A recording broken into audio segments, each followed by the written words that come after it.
Okay, so in this scenario we're basically going to replicate an interruption to the power or to the spark itself, most likely caused by the media or what we refer to here as decorations such as pebbles, rocks, things like that, being in the way or the vicinity of the sparker. So here we've actually just got a bit of a spare part. We've wedged it in between the two prongs and we're going to replicate a problem. Yeah. So the customer is going to light the fire again, push the on-off button, okay. Then it indicates warm.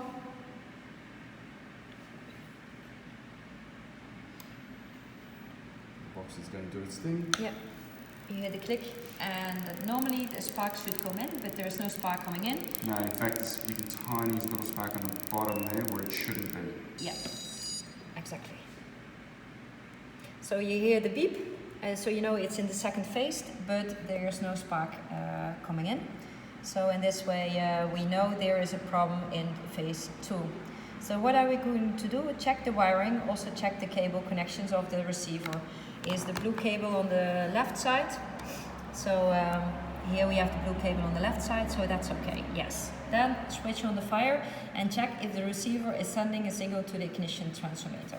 So what we do now is then to pull off the cable again, so push it here on the side and pull it at the same time. Here it's shown you have to put your multimeter on VDC again, and then I put my two pins of the multimeter on the contacts that are inside of the block. You should be seeing. Yeah, we should light the fire because we now measure if the receiver sends the right signal to the ignition transformator. And so I should light the fire. You also see that after a few seconds, the remote control gives a 08 code. So that's also indicated here, 08 code when you don't have a spark. So I first have to push 6 times to remove the arrow. And then I can light the fire again, warm, and then I put my multimeter against the contacts. During that process, yeah? Yeah. Click.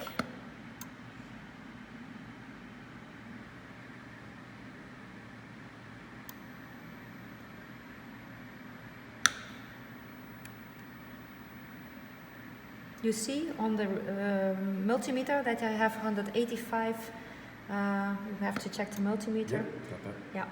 Yeah. You have to have between 135 and 184 VDC, and that's the case. So we now go to yes because we measured the right signal, and then on the burner the ignition pin is indicated by the symbol V. So that I also can show. This is the normal burner. This is the V. So now the ignition rod should be positioned here on the V. So so that's the first thing we check.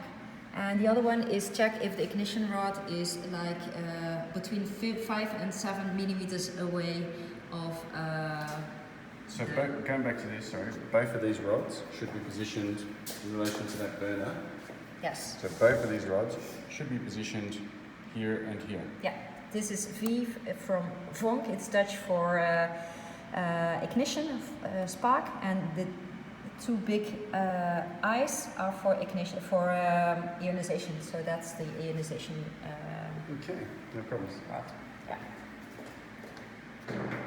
So we check also the distance of the ignition rod. It has to be between 4 and 6 millimeters. Maybe here it's too close. And we also check if anything is blocking the ignition rod. So that's the case here. So there we have the cause of our problems. We take it away. And test it. And we test it. But you see, again, we have 08F because it got into an error mode during 3 times. So we have to take current away. And then we can relight. If everything is okay and nothing is blocking your ignition signal, so everything is fine around the rod. Also the connection is okay at the bottom, so that's also something to check. And you still don't have ignition, so no spark coming out of here, then your ignition transformator is defective. You have to replace it. And it's this little white box, and you can see it is at the left part of your fire. Yep. And it's a bit difficult to get to it. You have to take the burner away, and from the inside you can tear it towards the inside and then tear it away. So while most parts are easily accessible and serviceable from external of the cavity, that's the only part that actually where you might have to remove the burner. However, we've got one over here. So you see here a small burner. If I take the burner covering plate away, then you can see that here is the burner connected to the bottom, and you have here 2 screws. Mm-hmm. You can see 2 screws, and here Yep. there's a screw and there's a screw. So if you unscrew them, then you have an access to the down part, and you have access to the ignition transformator. Thank you very much.